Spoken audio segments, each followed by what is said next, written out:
Nonprofits across the Bay Area are on edge with budget cuts threatening to force them to either cut back on services or maybe even close entirely. And that includes Alamany Farm in San Francisco.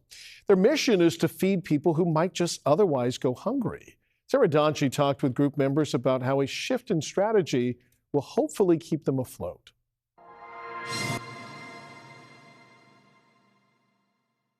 We're going to process it and wash it and so people can eat it.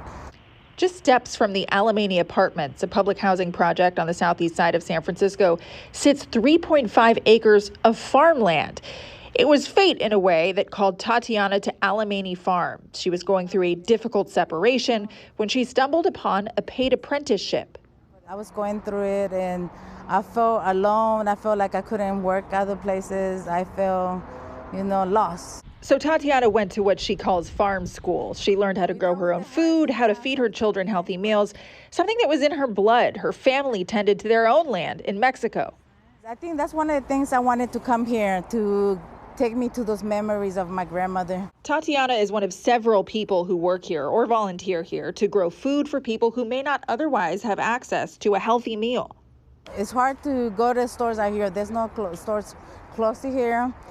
Sometimes you're like, I don't have the money. Let's cut some cilantro. Let's cut some vegetables for dinner. Last year, the farm grew 34,000 pounds of produce and gave it all away. The farm doesn't even have locks, so people could walk in and feed themselves any time of day.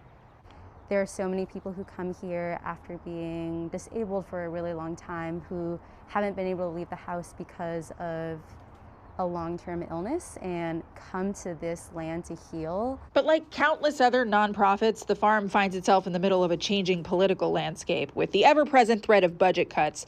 The farm has been heavily reliant on city grants for years, but now they've decided to pivot and are also asking people to donate whatever they can. We are really interested in being entirely community funded or as much as we can, so $5 a month, a cup of coffee's worth a month.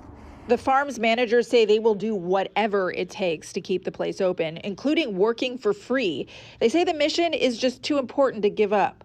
There is a connection that we as people have lost or has been severed to the land and from each other, and this place really just fosters that.